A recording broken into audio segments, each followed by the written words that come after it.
I think what she discovered is that sex is a lot more than just physical. A lot more than just physical. It's better with us two. We're better together.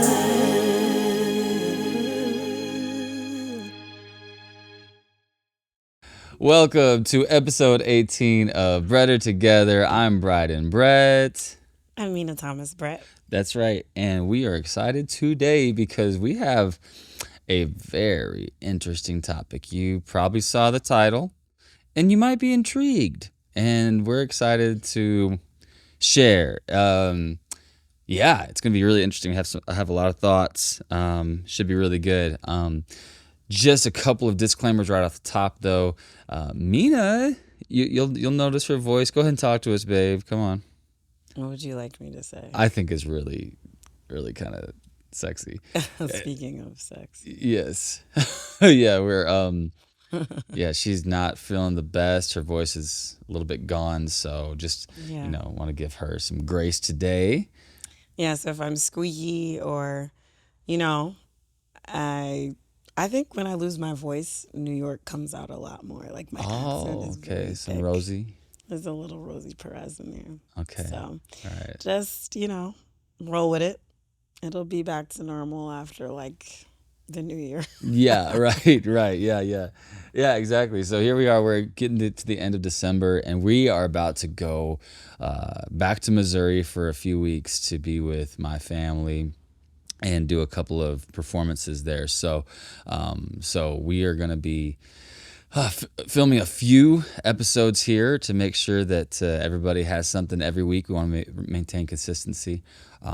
So you're going to hear Mina's voice the same in the next episode too. Also, we got a little guy. He's off screen right now. So if you hear some little noises and if he needs to take a nap, we're just going to let him come in on the screen and you get to see Davin. He's got braids right now, which is fun. And I'm sure everybody wants to see that now that I said that. Boy. Yeah, people are going to be like, why didn't you show him? Yeah. So if he doesn't come on screen, then we'll share a picture on YouTube and Instagram and TikTok.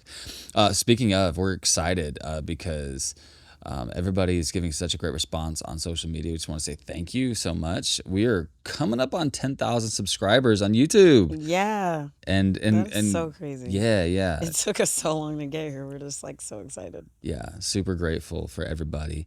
And one thing we're really excited about is that we've been getting such incredible comments from all of our single sisters, particularly. Mm-hmm. The response about waiting on God has been really, really powerful. And so because of that, we wanted to offer something that would be really helpful to our single sisters. And so on December 30th, we're going to be doing a live Zoom workshop.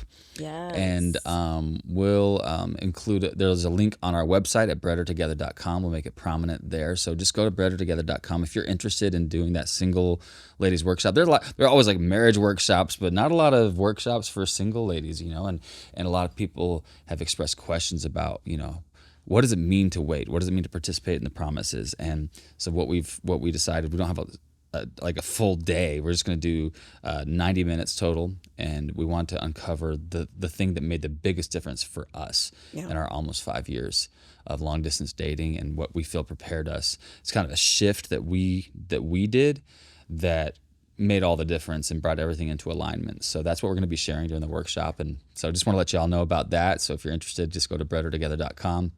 And we'll have the link there. But let's rock and roll, baby. I'm excited. Yeah, Papa. Okay. Again, we got Dave in here. Here you go. And he's going to be maybe noisy at times and wanting things. It's totally fine. So this topic is really interesting. And we want to approach it so sensitively. We want you to understand our heart on even bringing this topic up. I woke up a few mornings ago to an article making headlines regarding Lily Phillips. You might have heard of Lily Phillips. She is 24 years old. And 23 years old. I believe she lives in the UK, and and she's had an interesting turnaround in her life. And she's recently, I mean, I don't know, last couple of years or whatever, has started an OnlyFans, and makes all of her money in the professional sex industry. Is that what they would call it? And so she made headlines because she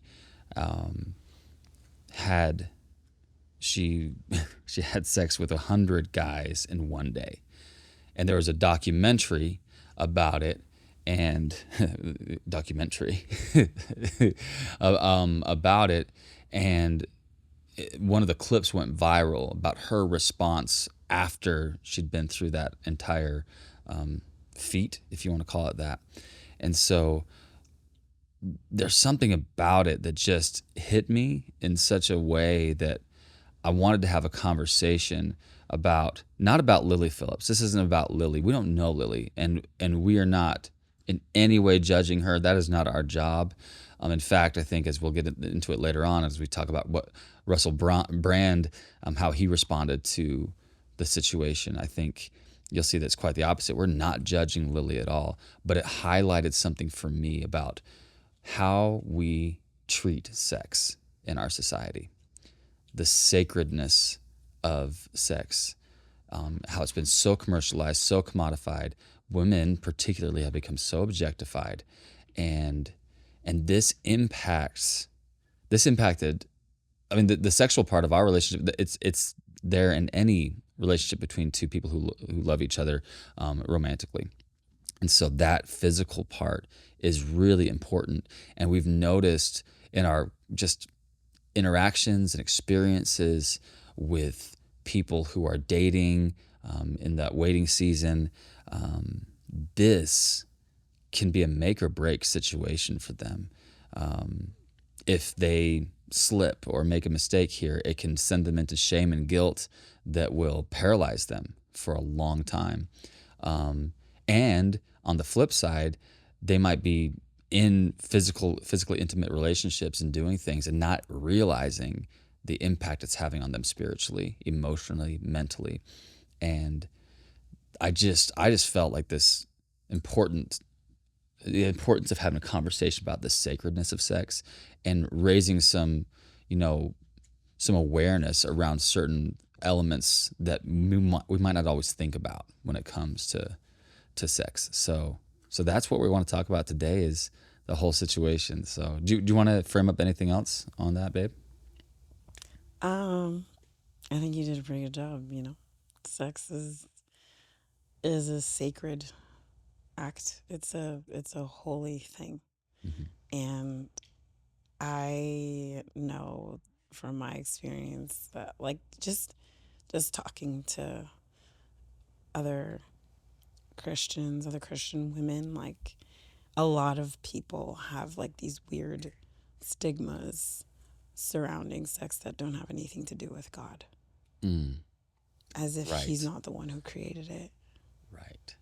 So I think we need to, just as a culture, kind of demystify it a little bit and really reframe it, or put it into perspective for people who, like, follow Jesus. You know what I mean? Like, if you follow Jesus, then our aim is to bridge the gap between heaven and earth, even when it comes to perspective. And a lot of times I've said this before, but a lot of times we like to kind of go hard left away from something if the world dominates that area. Yeah. Or if the world uses it wrong or incorrectly, it's like, well, then we're not doing that at all, and we overcorrect. And I think that has been the major the mistake that we as Christians make, because we've surrendered yet another godly thing to the realm of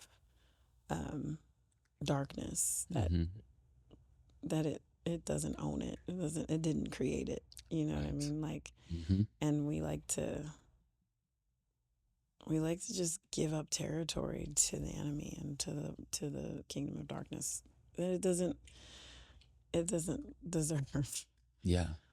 So Yeah. I think reframing it a little bit would be helpful, just because I've had this conversation with multiple people where it's like there is something evil about it. Like that's Right. what they believe about sex. And they might not even say it out of their mouths, but the way they respond to conversations about it, the way that they respond to really anything, like there's just an element of shame Yeah. surrounding the topic, surrounding the conversation. Right. Um, so I'm interested to see how this develops, to see if it helps anyone in that area. Yeah, and we just pray right now that the Lord would be in this conversation, that He would guide our words, because we really want this to be helpful for people. And again, this isn't about Lily. We don't know her. She's a daughter of God, who He loves, and so she just kind of brought up the topic. But there are some things to highlight from her experience that I think are helpful, and I'd love to talk about how Russell Brand responded. But I think we're going to cover the gamut here today on this topic. But hopefully at the end of this, you'll leave with a better understanding of what sex is to God, how it's been corrupted, mutilated, prostituted in our culture, and how you can possibly reframe your understanding around it. And just pray that God gives you some downloads and revelations on that today. Because it's something that, I mean, it's just there. Like, it's for a believer who's trying, people make mistakes. We were not perfect, as we were courting, in the area of physical intimacy, that was a challenge because our chemistry was so powerful, and we'd be away from each other for months, and then we get together for a few days, and it's really strong urges, and that generative power that God has given us for procreation and for expressing love physically is really important. It's actually very central. It's critical to His plan. It just has to be kept within the bounds He's set for it to be used in His way, right? Used righteously. Yeah. Yeah, it's like the banks of a river. You have to have the banks, and so but that river can flow really powerfully. So anyway, let's talk about Lily for just a little bit, okay? So what stood out to me was she promoted that she was going to be doing this, and obviously there's a sensationalism around that. And then she does it, and then the documentary comes out. So at the end of the documentary, it's toward the end of the documentary when the documentarian goes in and she explains certain things, and then she breaks down about the experience, and she says something to the effect of, "It was a lot harder than I thought it would be."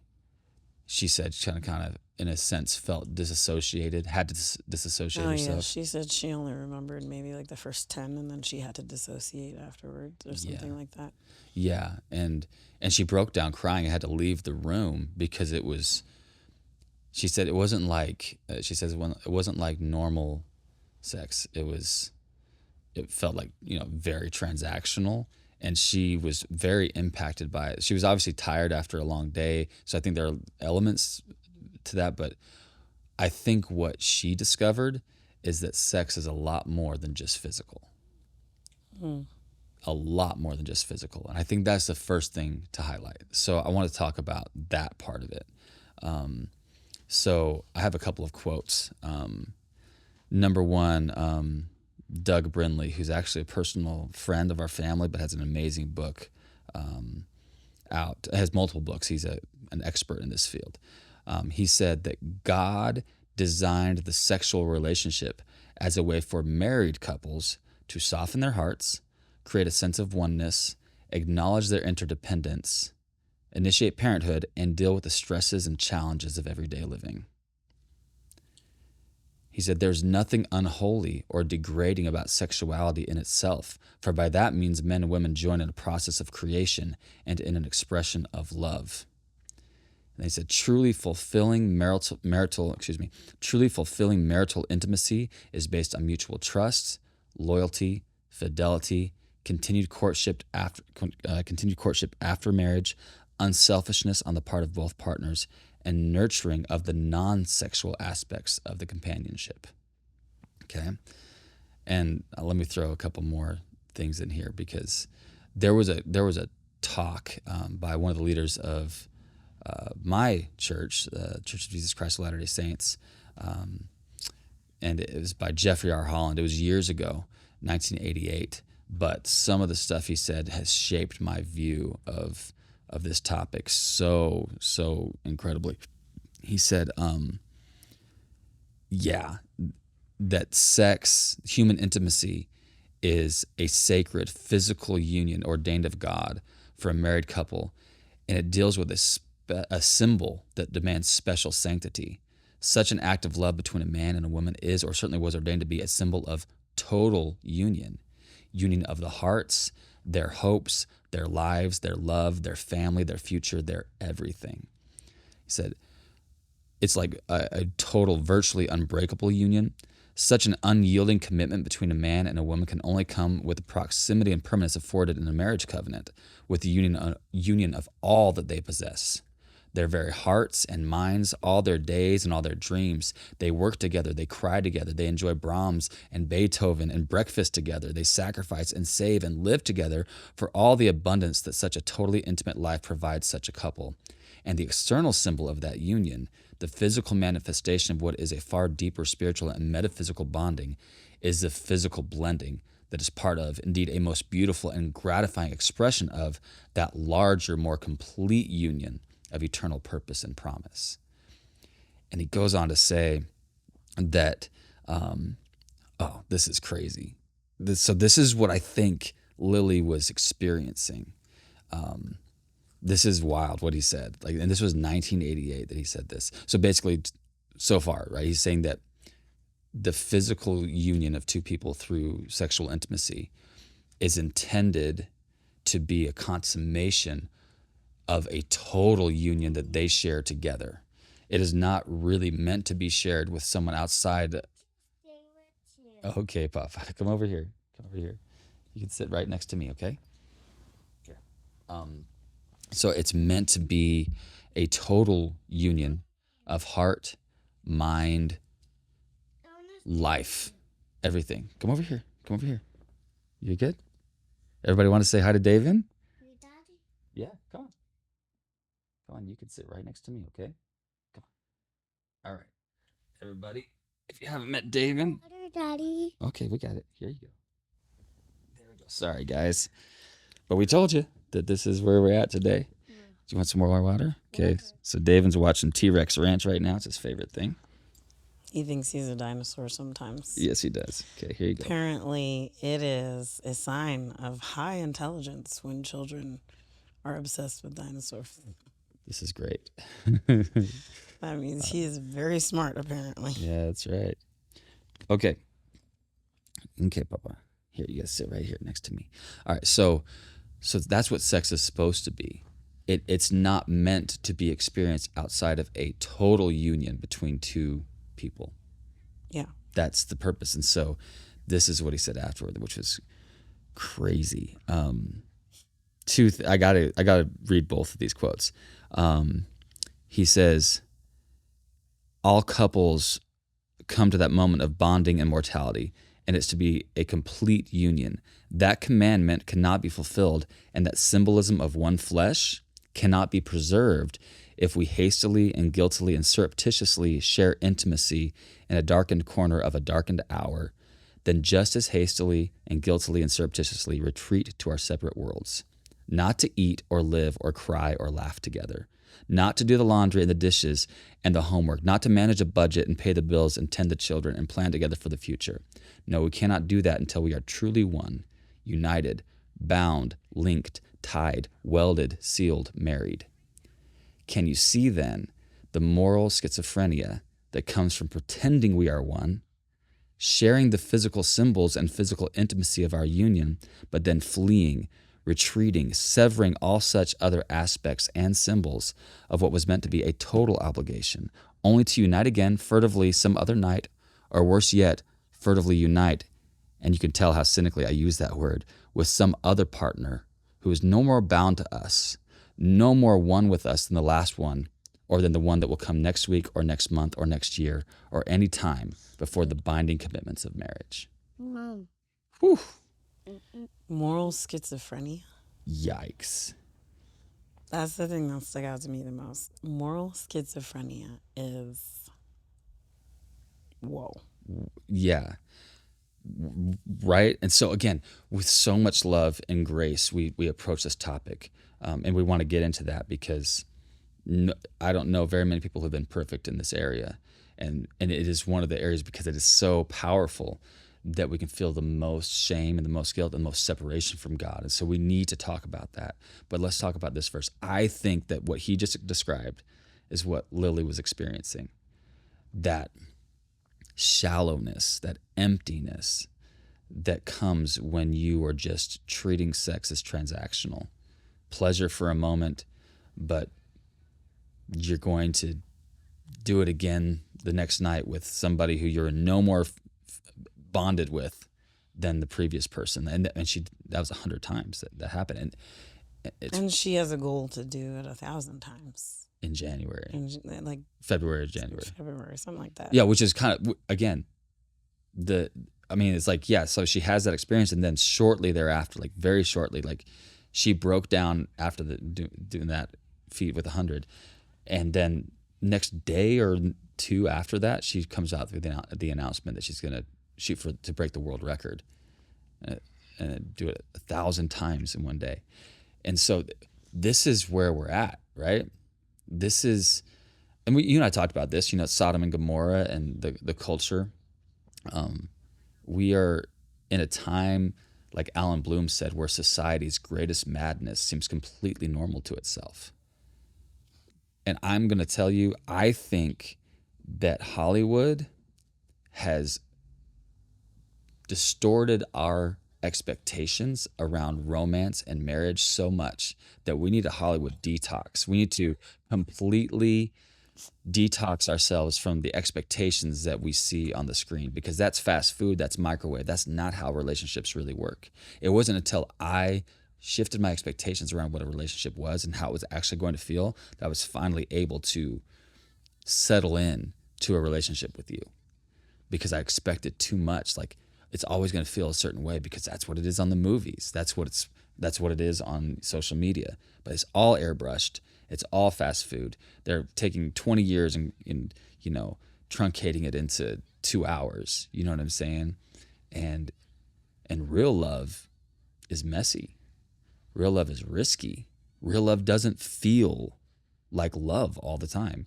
And real love has a broad range of feeling. And it's not always this burning in our chest and these love surges, Love is work, and love is a choice. It's a law that we've been commanded to keep. And that's what you don't get because it's not sexy and it's not easy to sell. And we are influenced as believers in Jesus, and as a culture in general, we are influenced greatly by what we see in the media around this topic. And it's having a real life impact on how we behave in the real world. I mean, the statistics are crazy around your virginity and, sexual abstinence and the lack thereof, It is just so commodified, so commercialized. So anyway, you had a quote that I thought was super interesting. I think you should share it, because here we are talking about what we feel is kind of God's perspective and this worldview on sex. But then within the sex industry, there's a whole different system of values that's running that.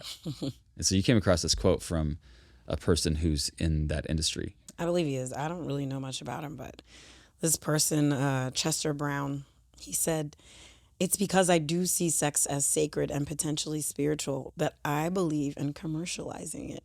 Wow. In making this potentially holy experience easily available to all. So, like you said, fast food. Like, people, according to the way he said this, there are people who really want to mass produce, you know, this spiritual, holy thing. And they want to take something organic and put it into a, you know, a factory and just reproduce it. Yeah. Um, and that's what's been happening, you know. It's just like this manufactured experience. Yeah. And it's like what happened in the fashion industry when, you know, a lot of companies moved their production to China. Mm-hmm. Like, I'm into vintage clothing, and I know like the markers of the quality of the clothing, and when clothing started being manufactured outside of the States. Like, one of the giveaways that a piece of clothing is truly vintage is the American Garment Right. Workers Union tags that used to be in the clothing. Even if it was produced at a factory, it was done to some very stringent, very high standards, and the quality was very high. The fabrics were very durable and would last a long time. And you can tell the difference between when they moved. I think it was in the 80s. They started moving a lot of production for the clothing, all different brands over overseas, Yep. to the different countries over there where they make clothing now. Yep. And the quality, the lack of quality is, it definitely looks cheaper. Mm-hmm. And it is cheaper because it lasts a lot a lot. It doesn't last It as doesn't long. last as long. I don't know why Yeah. I can't talk today. It doesn't last as long. Yeah. You know, like it literally is cheaper.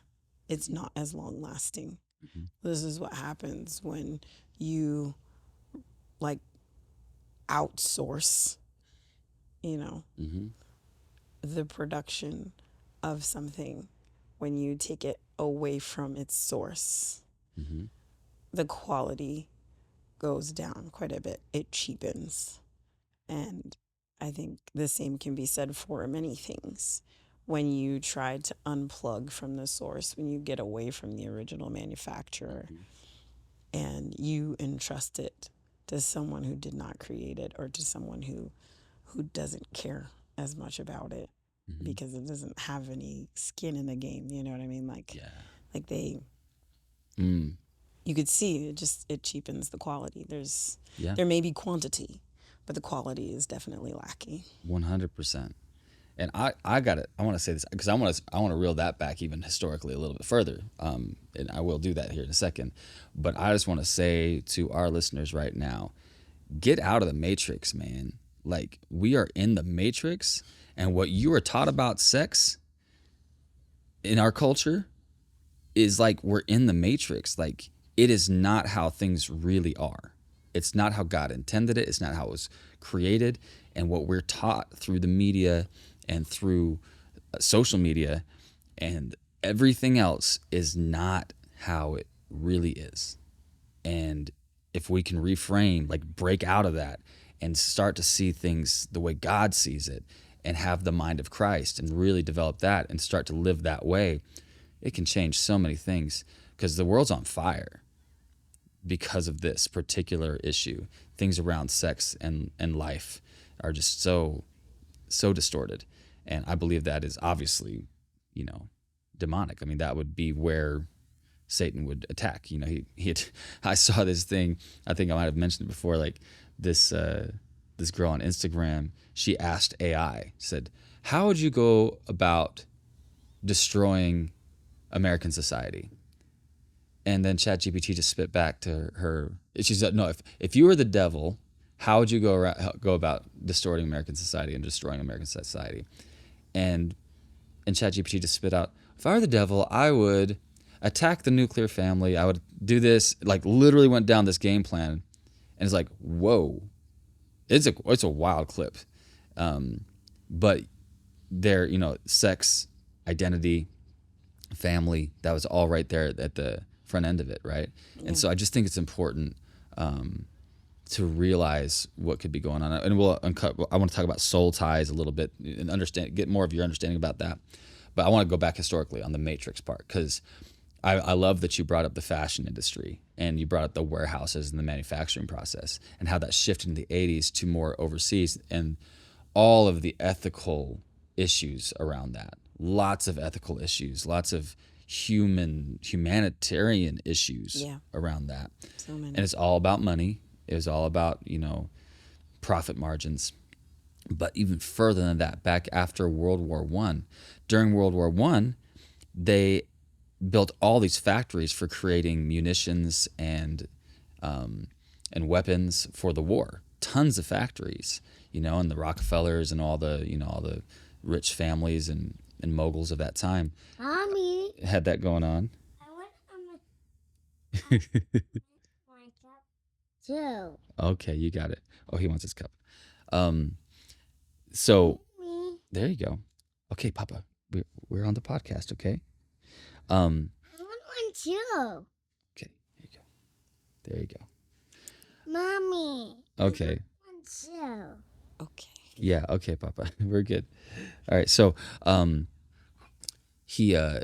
I want one after. from the store. Okay, we'll get one after. Okay. Okay. Okay, we'll get one after. Okay. Okay. Okay. He's with YouTube. Speaking of media, influencing. He's watching YouTube Kids, and they have some super soakers, and he wants one He wants one from the store. from the store. Okay.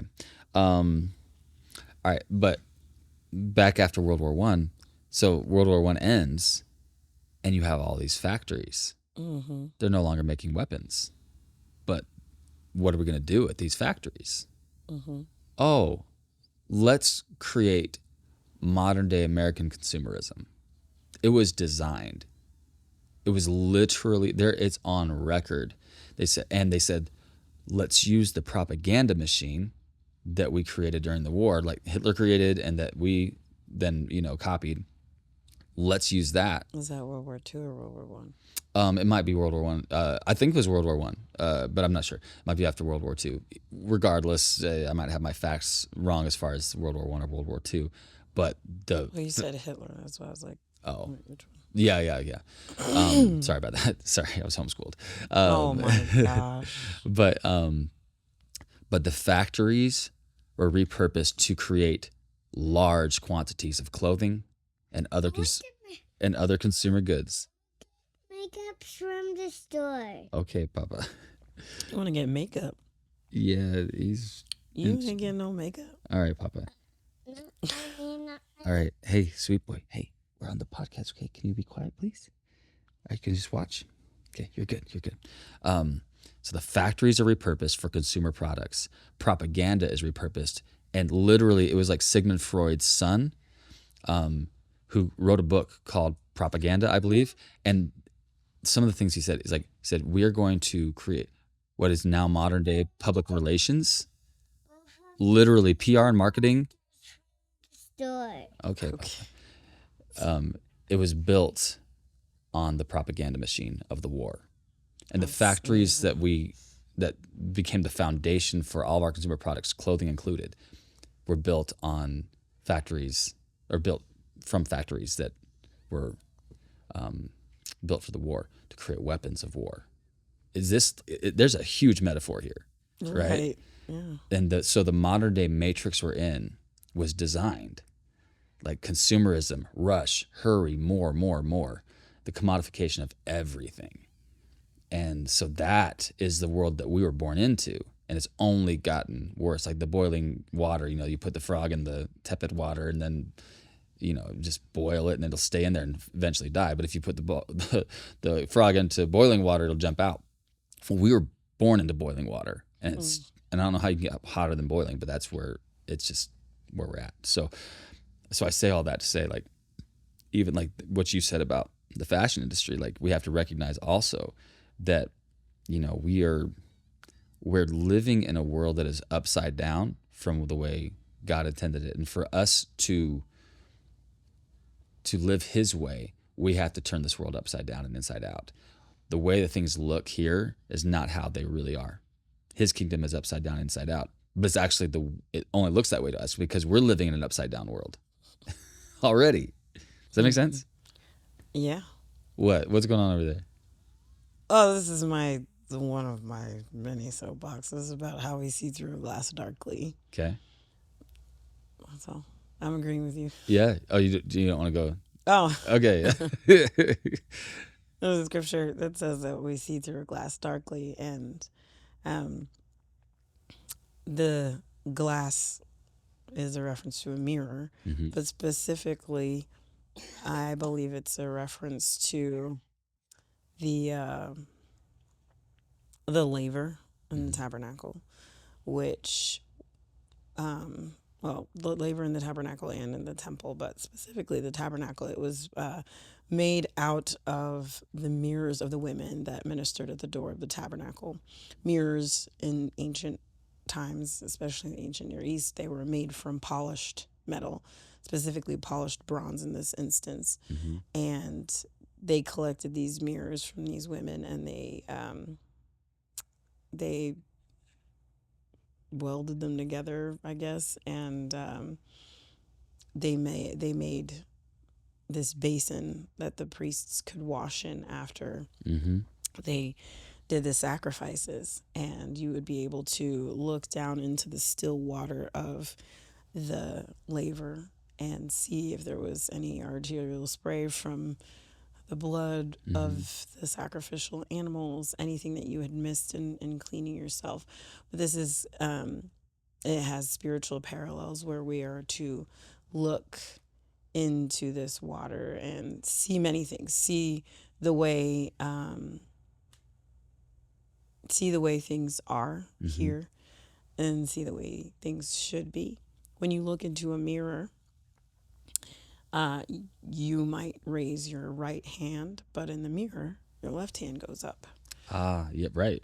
Looking into this particular mirror in the tabernacle, this glass that he's referring to is looking into how it's basically like looking kind of a window into heaven. Like to look into that is to be able to see yourself as you are, but also to allow the Lord to reveal to you how he sees you.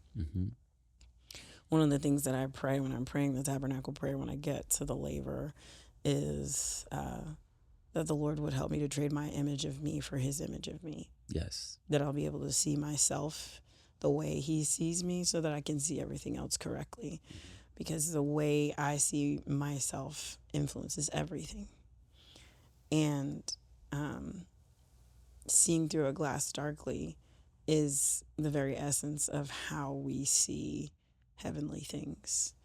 We see the things that are happening from earth to heaven. We see them backwards. Like it literally is like a mirror image. They're mirrors. Heaven and earth are mirror images of each other. So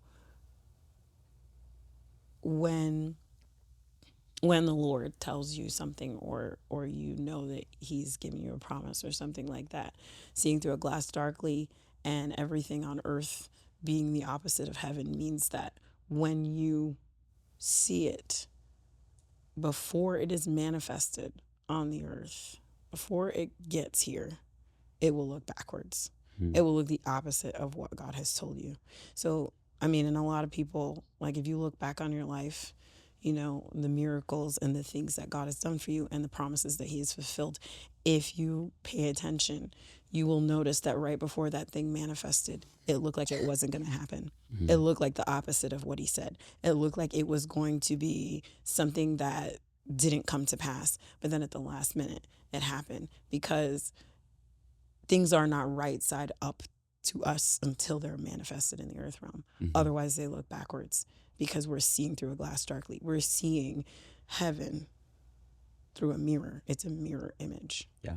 And so it's going to look completely opposite of what God told you most of the time because we're seeing through a glass darkly. Yeah. Yeah. One of my leaders many years ago gave a great sermon about counterintuitive revelations and how that being one of the telltale signs that it's from God is if it seems counterintuitive to you. Now, that's the cool thing. As you develop more and more the mind of Christ, those things that once seemed counterintuitive now seem intuitive. And that's why it's so interesting when you talk to people who are on that journey of really trying to understand God's voice, and you can tell we're on the same wave. You have everything you're talking about. If somebody from the outside, looks in at your conversation, they think you're crazy. You're like, this sounds really upside down, but it makes total sense to you because you're seeking that. And so that's the goal, is for God's way and his will to become more intuitive to you, for your will to become swallowed up in his will, for you to love what he loves and to hate what he hates, and to speak the way he would speak, to feel the way he would feel, to love the way he would love, to say what he would, all those things. So I think recognizing that core principle helps us in this conversation around the sacredness of sex, because everything is upside down and inside out, the way that things are currently constructed. And we need to recognize and break out of the matrix that the way we're taught about sex in education system and media is not how God intended to be. We need to do a reset on his expectations. And so I think it's important to recognize that all those things I said about sex earlier on, it is intended for total union. It is a sacred symbol. It is a sacrament. It's a beautiful union, because you were talking about the procreative powers, like that God gives to anyone who's past a teenager, Yeah. And we don't treat, when we talk about creative power, it is the greatest creative power that we have, that he's given us, It is the method he has ordained in this earth realm for creating humans. Yeah. Which is wild. So when two humans engage in that act, they are also bringing a third person into the room. It's a sacrament. It is a holy union between heaven and earth. So I believe that's how he sees it, right? Which is why it seems like there's such steep penalties in scripture around sex and everything. But know ye not that ye are the temple of God, right? Like we're talking about a symbol, a sacrament, and then our very souls, because the Holy Ghost is inside of us, and our bodies are connected to this whole thing. So whatever we do to our body, we're also doing to our soul. They're connected. And so I don't know, it's really interesting. So I think resetting our expectation around that, resetting our understanding around that will help us. Okay. Because if you're in that or have done that and you're wondering, why is this so hard to break out of? Or why am I feeling this way? It's because you're playing with fire. And it's not a bad fire, it's a good fire. Robert Frost said, some say the world will end in fire, some say in ice. From what I've tasted of desire, I hold with those who favor fire. It's a really strong power that the Lord has placed in us, but we have to put those boundaries on it. And you have to recognize that that's what you're feeling. It's very powerful, and it's meant for a certain application. And when you do it outside of that, you're now bringing a lot of new things into your life that weren't there, physically, mentally, spiritually, emotionally. So that brings up the conversation that I'd like to have around soul ties with you real quick, just understanding that concept a little bit. And then I want to talk about, let's shift it to the grace part of this. I think we're laying a foundation really well about understanding sex differently, but then let's talk about the grace part of this. And I'd love to even read a little bit about how Russell Brand responded to Lily's post and her video and everything she did.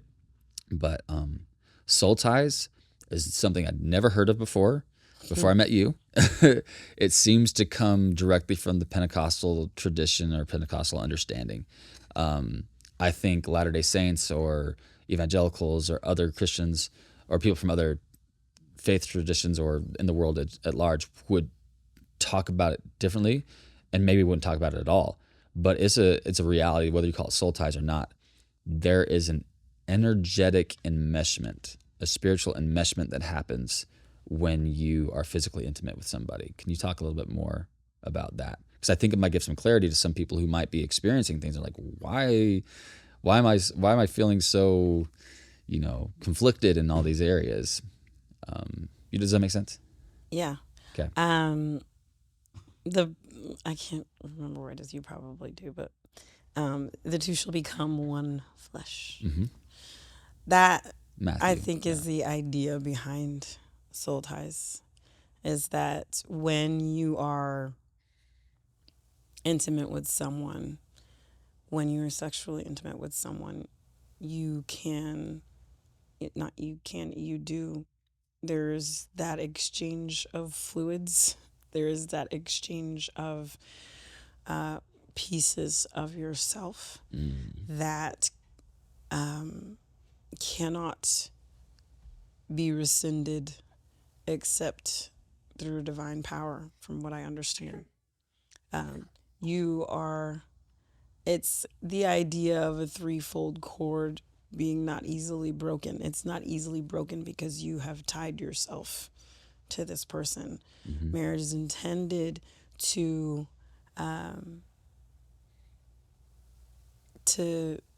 be the umbrella under which it is experienced. Yes. And if you don't enter into that covenant with God, you enter into that covenant with something or someone else. Mm-hmm. But it's a covenant nonetheless. Yes. It is a knitting of souls. Emotionally. It's like it is quantum. And yeah, on a spiritual level, you've basically braided your soul with this other person. Right. You've woven your soul into theirs. Hence soul ties. Yes, you've tied them together. And if you do this with more than one person, then yeah, that's the thing. It's just like a lot of us can walk around looking like a braided rug in the spirit because we've got so many ties and so many interconnected pieces and parts of ourselves. This is where the moral schizophrenia comes in, because this is something that people say to us in our comments a lot, and I don't understand it. I was just talking to my sister about this. I'm like, I don't get it.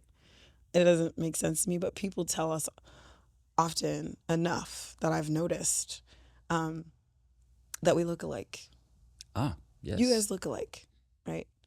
And you can start to see people, if they've spent enough time weaving their souls together, they start to look like.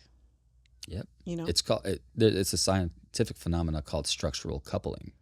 Of course, you know what it's called. Yeah, it's wild. This is why dog owners kind of look like their dogs sometimes if they have a bond like that. Yeah. No, you literally start becoming who you hang out with. Right. That whole birds of a feather thing, like it is a real thing. Yeah. But if you have more than one partner. Daddy, I want a green sleepy blaster. He wants a green sleepy blaster. I want Okay. All right. Keep on watching, Papa. I want the sleepy blasters. Okay. I want to get sleepy blasters for the store. Okay. All right. We'll talk about that later, okay? Okay. All right. Let's be quiet for now, okay? Thank you. Good boy. What were you saying, babe? Yeah, we just end up looking like braided rugs. Okay. All right, go ahead, babe. Daddy, I got you. I want to bring the sleepy blasters. Okay, we'll have to do it a little bit later, okay? Can we do I want to bring it later. I know. We don't have any sleepy blasters here. Yeah, they're at home, okay? Can we get them at home? Can we do it at home? Sound good? I want sleepy blasters home. Okay. We'll do that. Okay. We might as well just keep all this.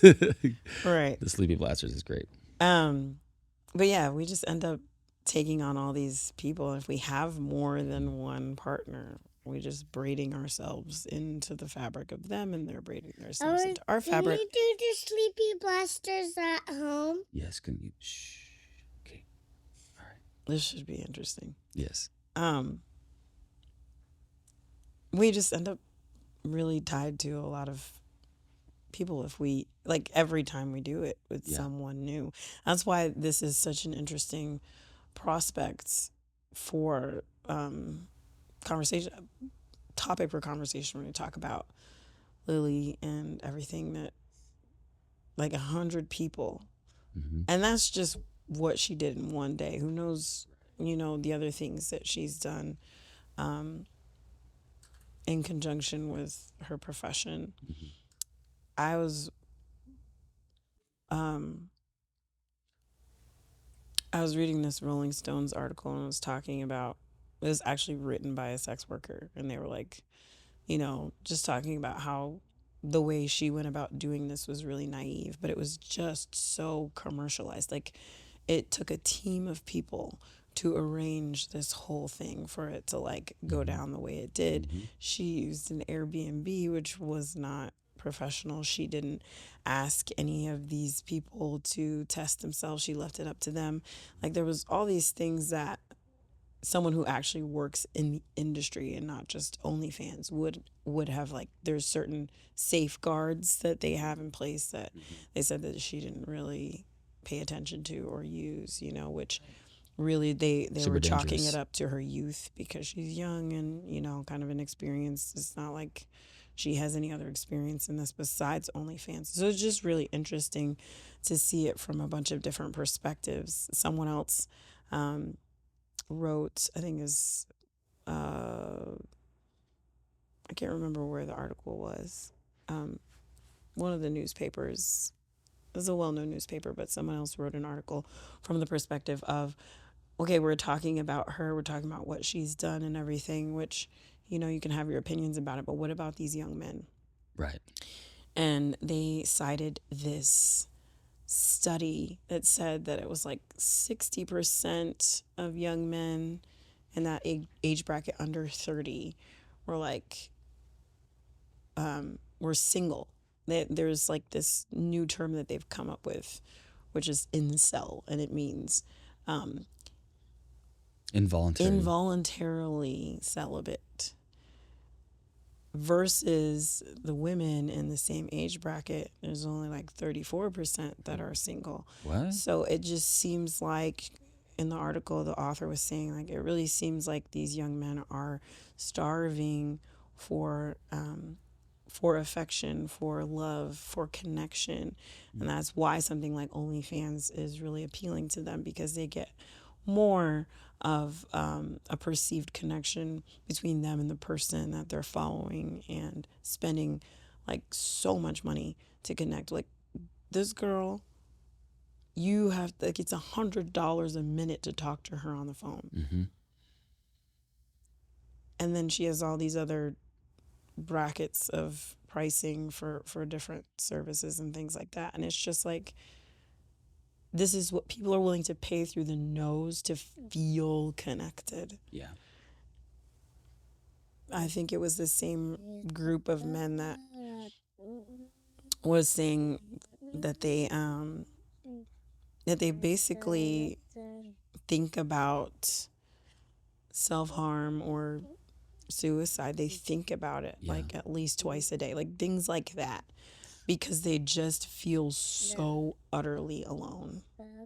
Yeah. And she highlighted how no one's really talking about what's going on with young men in our society right now, that would make it even possible for someone to just sleep with 100 guys randomly. You know what I mean? Like, for people to actually find that appealing, to like go through the application process and actually want to do that because they want connection so badly. Right.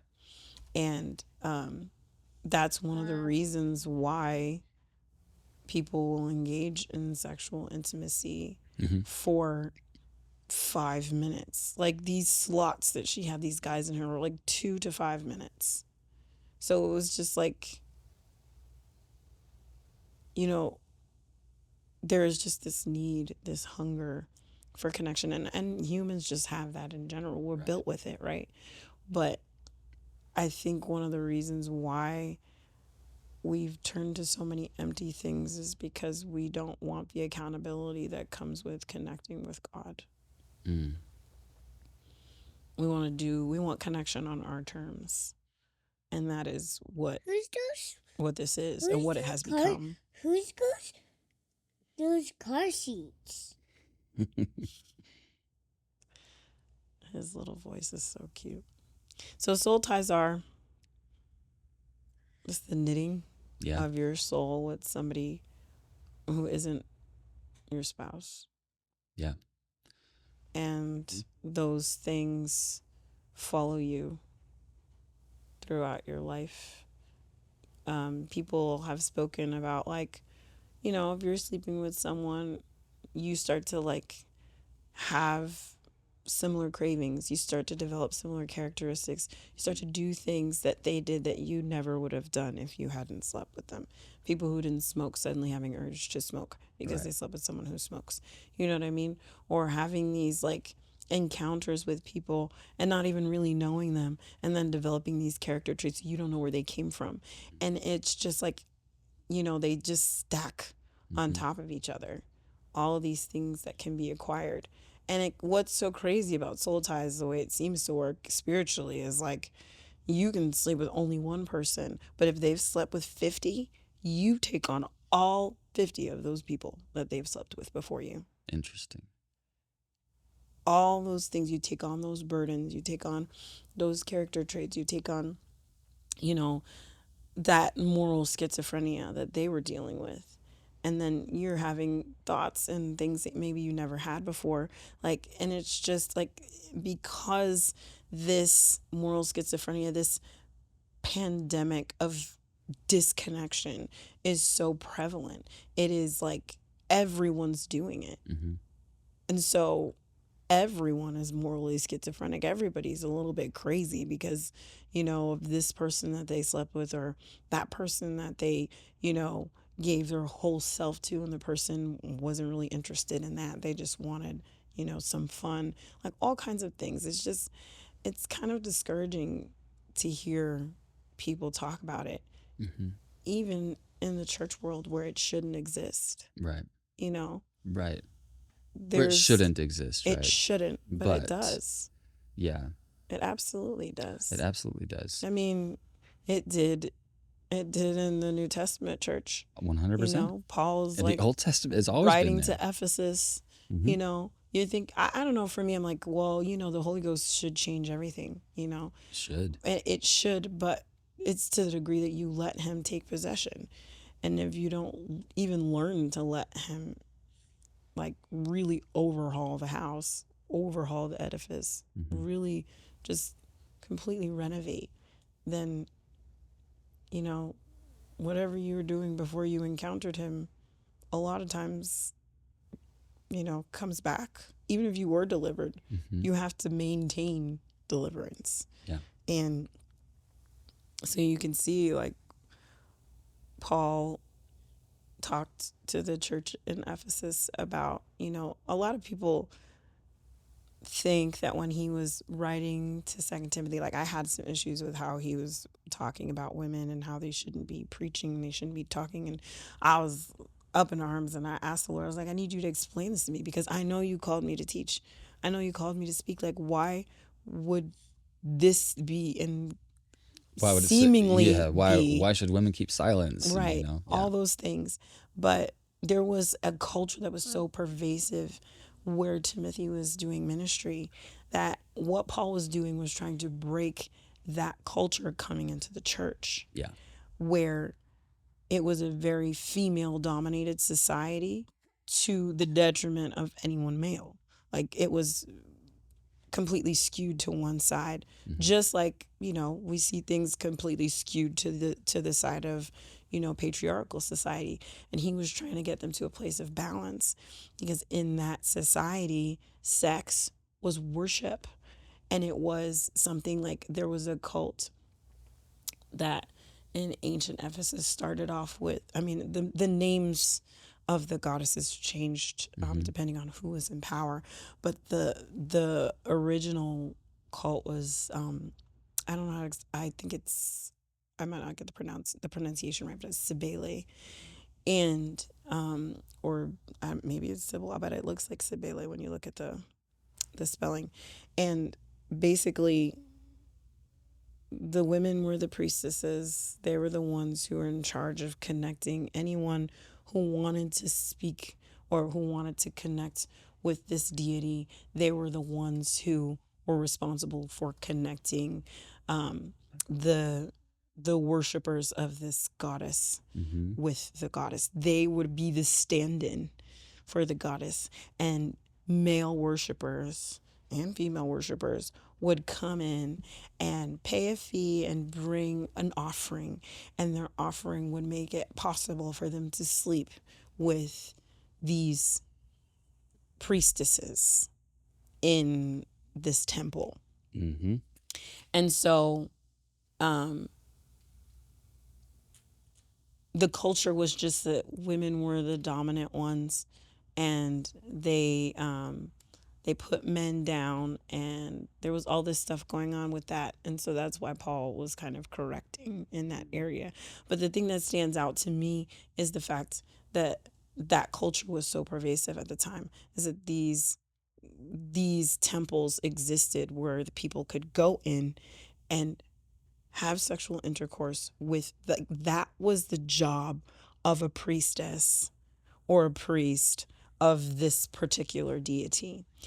And it just stands out to me that the enemy doesn't have a problem with identifying sex as worship, but we somehow do. Wow. Whoa. Like, he doesn't have an issue with it. It's very out in the open. Like the quote that I was reading earlier, like, it's spiritual, and he doesn't have a problem with acknowledging that. Darkness doesn't have a problem with acknowledging that sexual intercourse, that intimacy is worship. And that just really blows my mind, because it's not how it is for us, like in the church. Christians have such a hard time seeing sex as worship. I remember when we were about to get married, and I was working at a Christian company, and I was talking to some of the girls about it. And I was saying that I wanted to consecrate that part of our relationship to God. Like, I wanted to, before the honeymoon, before we did anything, I wanted to kneel and pray and offer that part of our relationship to God. Yeah. Just like we had pledged ourselves, before him at an altar. I wanted to make sure that the bed was an altar. And so I was like, I want to dedicate that to the Lord. And I was talking to a few girls about it, and they were so, like, they were squirming. They were like, oh my gosh, I don't know how I feel about that. The first time I ever thought of it, people laughed at me when I told them about it. Yeah. They were I like, remember that. Girl, I don't know about that. I mean, I guess to each his own kind of thing. Like, like, it was such a weird idea to take something that God made and give it back to him. Right. And I remember, like, the day after our wedding, there were still people in our family, out of town family were in town, and they wanted to go to church. So we met them at church. We went to church the next day. And I remember talking to some girls after, I got back to work, and they were like, you went to church? Oh my gosh, you could not catch me walking in church after, like, right after I got married. And I was like, why? And they were like, because everybody knows what you were doing the night before. And I was like,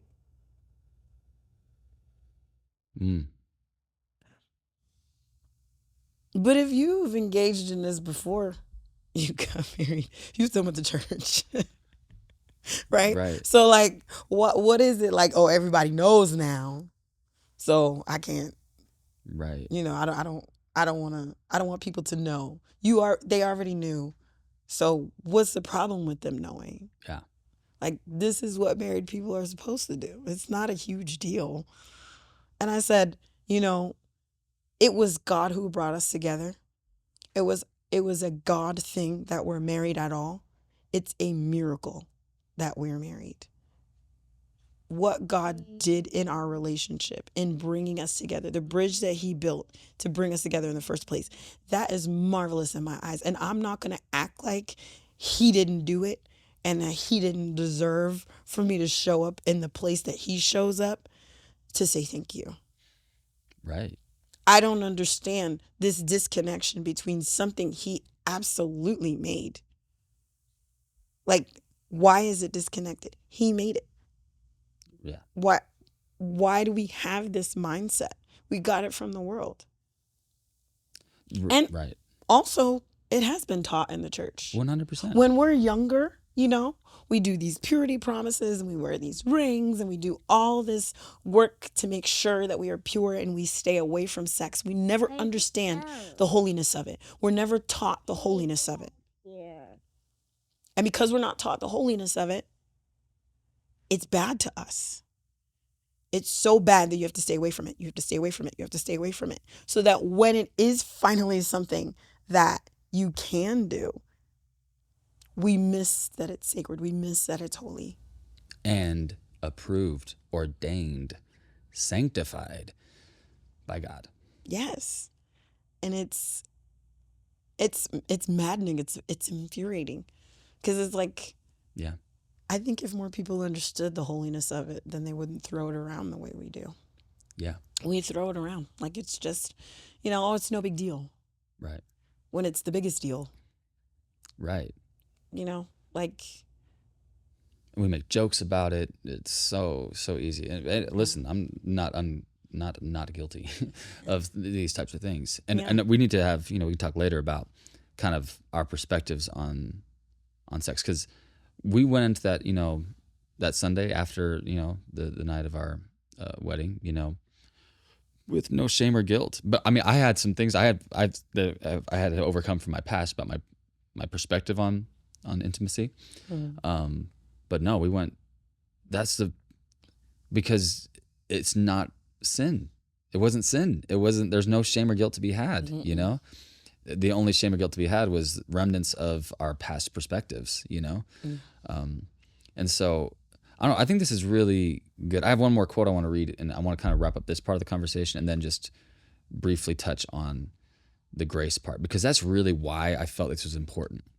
Because in a way, because some people could come after us for our perspective here, say we're really being judgmental, really being harsh, but we really do want to speak the truth in love. And the truth is, we're not condemning anybody or ourselves for mistakes we make in this area. We're just trying to shine a light on things as they really are. And perhaps you're experiencing, I like calling it energetic enmeshment or soul ties, or the spiritual interconnectivity, the spiritual entanglement. And you're wondering, where's that coming from? Well, look in that area, maybe you have a connection with somebody, And so to me, it's a great message of hope. A lot of the things that society teaches us, especially on this topic, do not serve us. They don't. And so that's all we're saying is, like, these are things, if God created it this way and we believe in God, and you're doing it the opposite of that, then obviously you're bringing consequences into your life. And so here's an opportunity to look at it through a different lens and be aware of, like, some of the pain that you're experiencing, some of the bondage you might be experiencing could be associated with this. And there's hope, because you can be free from this. You can. It's not like, okay, it happens, now I'm forever entangled. You can do the work. You can absolutely be free. You can do the work of genuine repentance, and through God's grace, you can be justified and sanctified. You can have those energies released. You can become a new creature in Christ, even if you've already become a new creature in Christ, and then you fall back into something, right? And that's the thing, like, we like you mentioned, like in the church world, we shouldn't be having this conversation. Well, the church is a hospital for the sick, not a museum for the perfect. And Preach. so, yes, we shouldn't be, but we're all on the journey together, and we're all making mistakes constantly, and we need the Lord's grace every single day. And so my message to everybody is a message of hope, that this should be hopeful, that here, if you're experiencing issues, here's a place to look. Look in the area of soul ties. Look how your perspective on this, on intimacy. See if you can reframe this. See if you can ask the Lord to heal these areas, because that's what he is. He's a healer, and he can heal anything. He can heal anything.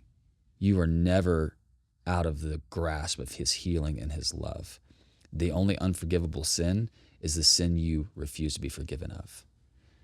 If you come to him and ask for healing and ask for forgiveness and ask for compensation or recompense for anything, he can do it. He can heal anything. That's how powerful he is. But if you refuse to, that's the only way you won't be. Right. Therefore, that's, to me, that's the only unforgivable sin. And when we talk about that, is that you refuse to be forgiven, because his power is great enough to clear anything. And so, to me, this is hopeful to talk about this, and to talk about this area of soul ties, and to raise a not a warning voice, but just an awareness for everybody, because you can totally. Okay, Papa, what are we doing? Is it right here? All right. Hey, there we go. You can totally be healed in this area. And so, to that, one last thing. I thought this quote was too good not to share. And then let's just talk about grace, and then kind of wrap up, because I know we could talk forever about this, and we probably should have another part 2 on this. But the last thing I want to say about like the upside downness of the way we view sex, and I think what Lily experienced was what some have called sexual fragmentation. Really an interesting concept. Fragmentation enables its users to counterfeit intimacy. If we relate to each other in fragments, at best, we miss full relationships. At worst, we manipulate and exploit others for our gratification. Sexual fragmentation can be particularly harmful because it gives powerful physiological rewards, which, though illusory, how do you say it? Illusory, can temporarily persuade us to overlook the serious deficits in the overall relationship. Two people may marry for physical gratification and then discover that the illusion of union collapses under the weight of intellectual, social, and spiritual incompatibilities. Sexual fragmentation is particularly harmful because it is particularly deceptive. The intense human intimacy that should be enjoyed in and symbolized by sexual union is counterfeited by sensual episodes, which suggest but cannot deliver acceptance, understanding, and love. Such encounters mistake the end for the means, as lonely, desperate people seek a common denominator which will permit the easiest, quickest gratification. Whoa. Big stuff. That was Victor L. Brown. So, yeah, again, if you find yourself maybe wrapped up in this, or dealing with some past energetic enmeshment or soul ties, you can seek the Lord, and he can totally heal through that and help you uncover where you need healing, who you need healing from. You can break off those ties. You can cancel those covenants. You can cancel those promises, come out of agreement with those things, and then you can be renewed. I love what in Titus, the washing of regeneration and renewing of the Holy Spirit. You can experience that renewal and being sanctified in your body into the renewing of your whole body. I think that's very possible. And so Russell Brand, he got on Twitter, on X, and TikTok and other things, and he apparently comes from a pretty sordid, they say, past as it relates to sexuality, and I think he was sexually addicted. Mm-hmm. And he said, I can relate. He said that he had this message for Lily. He said, I can relate. I know what it's like to commodify sex and to look to sex for some kind of fulfillment. I would pray that all of us that have looked for love in the wrong places are able to find what it is we're truly looking for. Dignity, sanctity, and sacred love with one another, rather than making everything profane. He said, we've got to love one another, forgive one another. There's a way home for all of us, and by individually changing, we can change our culture to something beautiful. So I love that, and a lot of people resonated with that. But then a lot of people come down with the hammer condemning Lily, and we're not condemning Lily. We don't condemn anybody because we would be condemning ourselves, because we are all sinners and we all need God's grace. Our message today is more of, hey, there is healing, there is grace, and it's important to recognize what sex is and what it isn't, and the role it could be playing in your life if you don't reframe it to God's perspective. So those are my kind of final thoughts on the Lily Phillips and Russell Brand and Sacredness of Sex conversation. What do you have anything else you want to share, babe? I found this quote by Marcus Aurelius, Oh, and it says, "The sexual embrace can only be compared with music and prayer."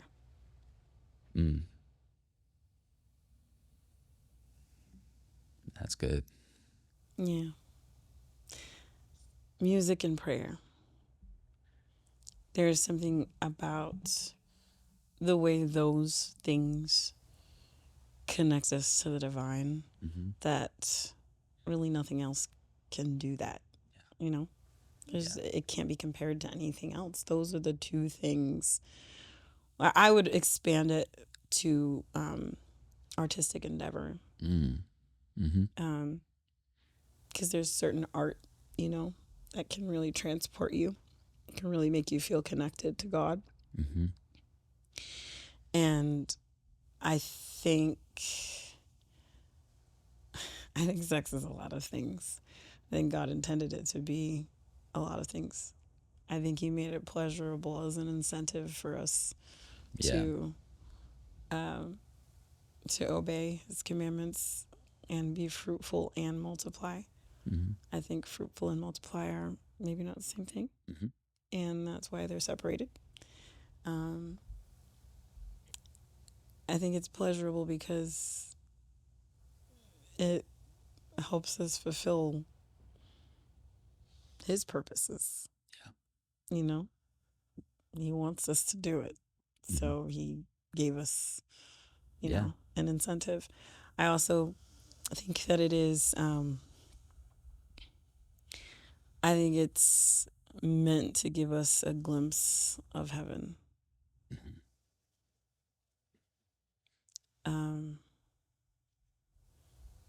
Of what it feels like to be fully known and accepted and loved. Yes. And seen. You know? Yeah. The things that we search for. And I hate that it's been so cheapened, you know, that it's been put on the conveyor belt of society and just mass produced to the point where we, even in the church, can't identify it as worship. Yeah. If these people could in the ancient Near East could go to temples to connect with their deities through sex, then why can't we see our body as the temple it is that will allow us to connect with the divine through righteous union? Yeah. You know, it makes me sad to think of it, to think of how it has been so misused and how so many people, specifically in the church, like they just can't see it for the beautiful, wonderful gift it is, and we have so many stigmas surrounding it that we can't see it for the beauty it is. You know, there's so much shame around the topic. There's so much shame around it. You know, and then we use scriptures like, "Oh, the marriage bed is undefiled" as an excuse to do all kinds of crazy things. Oh yeah, that's another topic. Yeah. Yeah, I guess it is. But you know, like, why have we let the devil own sex? I hate it. Yeah. It's so annoying. Yeah. I love what Russell said. I saw some comments underneath that were like, well, you know, you have to be careful because then it just makes it seem like you can do whatever you want, Right. you know, and that God will still accept you. And not an anything goes gospel. Right. That's- It's not just like you can just do whatever. And I mean, I don't think that that's what he was saying. No. A lot of times when people, you know, it happens to us too. Like people hear you through the filter that they have on, Yeah. whatever filter that is, through their experiences, through whatever's, you know, bothering them at the time. You know, that's how people hear you, especially if it's only a clip of what you said. Oh, they'll Daddy, take I that and want run with water it. like this.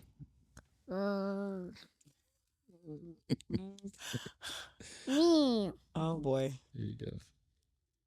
There you go. He wants water like this, like gargling. I taught him how to gargle. That is funny. So We might be seeing a gargle presentation right now. I hope not.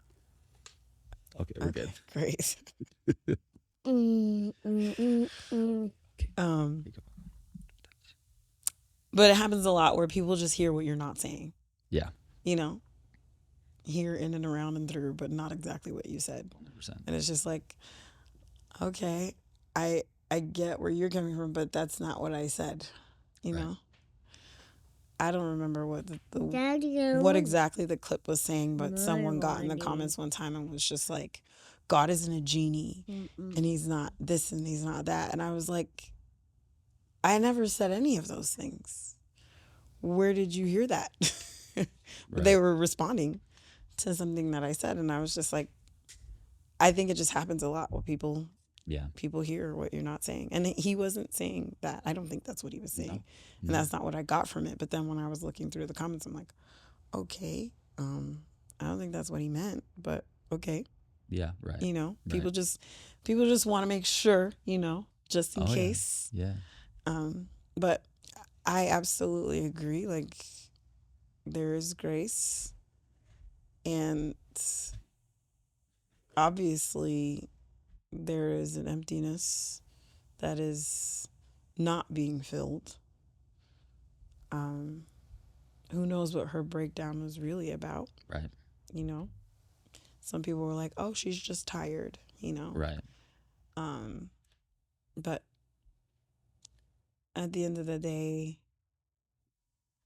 that baby needs Jesus just like we do. Right. And I pray that, you know, she finds him or lets him find her, Mm-hmm. you know, and that whatever spaces are fragmented in her, that she'll allow him to use them for his glory. Yeah. I pray that same thing. And I pray that same thing for all of us and for anybody watching this. Part of the purpose was we know we have a lot of single sisters, unmarried sisters, and brothers who watch this, and you want so badly to get married, but maybe this is an area where there's been a mistake. You've done something that you're not proud of, and it's created shame and guilt for you, or you haven't even known to look in certain areas as to what might be holding you back. And so I think that's part of what this was, is to recognize the sacredness of sex, recognize the possible soul ties if you've engaged in that activity outside of marriage. Papa, wait a second. And then just understand what sex is really for, and not to put it on the altar. No. Wait a second. No, put it on the altar. Don't put Yes, it on the throne. The throne. Yes, that part. Yes. Okay. Mommy. Okay, one second, Yeah. Papa. Okay, so Microbes. yes. Microbes. Yes. Okay, we got it. I don't know what that is. Keep on watching there. Okay. So last two quotes and then we're out of here. Doug Brindley said, "Too many people focus on the sexual component of marriage without attempting to nurture the total relationship. A healthy marriage implies that the spouses are genuinely good friends and companions. They enjoy talking, sharing, touching, and laughing, and look forward to being together, even after short periods of separation." And he goes on to say that the non-sexual aspects of the companionship. It's in the house. Okay, we'll get him, Papa. Okay. We'll get him. All right, can we hold on for just 1 second? Okay. All right. It's those non-sexual elements that enhance the sexual element. If you're not emotionally in a good place with your partner, it's really hard to want to be intimate, you know? And there's a whole bunch of things to that, but I'm highlighting that because especially for our single sisters and brothers, don't put too much weight on sex. It can't carry your whole relationship. It's meant to be a important part of an overall union. And so there should be a lot of other elements. So there are so many things you can do to build your relationship without sex that are more important than sex. And that's why it's designed to wait anyway. You don't need to test that part out to know if it's going to work. No. To know if you're compatible in that area. You don't need to do that. I know. I that makes me cringe sometimes. It's like, well, I can't buy the cow till I sample the milk. And It's logical. I mean, I get it, but it's like sex is customizable, baby. Right. If you don't know, you can learn. Yeah. So, yeah, I agree. And you'll know if you have chemistry with the person. You know what I mean? Like, yeah. you don't need to have sex to know that. Right. Right. Okay. Shh. Okay, Papa. I think that might be a reason why a lot of young people in church get married so early is because they won't have sex. Yeah. It happens a lot. Yeah. So if you can temper that fire, I get it. I mean, it's really. Who was it? Somebody said to us like, guilt-free sex is the best or something like that. GFS, yeah. Yeah. So it is beautiful. It really is. But it can be tempered. And I want to say to anybody, Papa, please. I want to say to anybody who. I'm trying to. Okay. All right. Press the button. No, can we not do that? You're trying to press the button. Yeah. All right. You can't press the button. All right. Let's hold off for 1 second, okay? We're almost done. Okay. But this, if you're not feeling close to God, I will say, Papa, don't touch, please. Okay. All right. Here, we gotta go down. Here we go. You want to sit with Mama? Okay. All right. Sorry, guys. We're doing the best we can here. But if you're feeling distant from God, this is another place to look. Yeah. Because it has such profound implications. Sexual purity impacts your spirituality in ways that you can't see. And so if you're feeling distant, this is a good area to look in. For just the purity part of this, because you might have certain taste buds of your soul that have been burnt over in this area. Taste buds of your soul that have been burnt. Mommy, what is that? But they can be regenerated. Yeah. They can be regenerated. And that's the message of hope. So back to Jeffrey R. Holland. Jeffrey R. Holland said, David, hey, can you please be quiet? Thank you, Papa. Just for 1 more minute, okay? Just for 1 more minute. Okay, thank you. Daddy, Mommy, what is this? Okay. You can hold it. Huh? You can hold it. Okay. All right. So Jeffrey R. Holland said, What is it? I said, what is it? It's a stick. Okay. A honey stick. You All can right. play with it. Okay. It's for drinking. Yeah. okay. Ah. David, please, Papa. All right. Let Daddy finish, okay? All right. I want some too. Okay, you can have some after we're done, okay? Okay. Okay. So Jeffrey R. Holland said, however late you think you are, however many chances you think you have missed, however many mistakes you feel you have made, or talents you think you don't have, or however far from home and family and God you feel you have traveled, I testify that you have not traveled beyond the reach of divine love. It is not possible for you to sink lower than the infinite light of Christ's atonement shines. And I just want to say that there is hope. If you've failed in this area, it could seem hopeless, but God can do anything. With him, all things are possible, and you can be healed and regenerated in this area.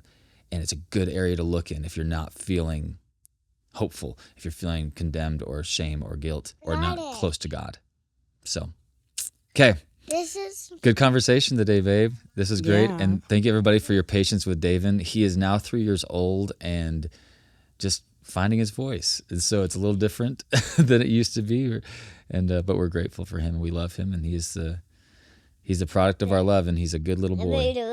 Yes. Yeah. All right. But if we're here at the end of the podcast Yeah. and you're here, If you here and you made it to the end, You're waiting for something very specific. Some people actually now scroll to the end Just yeah. So to hear the joke. It's yeah, crazy. and then the scroll back to the beginning to finish. It's so funny. Which is wild to me. But this is the thing that you've been waiting for, and it is. I don't know about that. You are waiting for us to leave you with a smile on your face. Yes. Come on, babe. Okay, I Take it got away. 2 for everybody today. Ooh. 2 because we're close to Christmas. All right. Okay. You're This feeling one generous. tickled me. This one tickled me. Say, all right.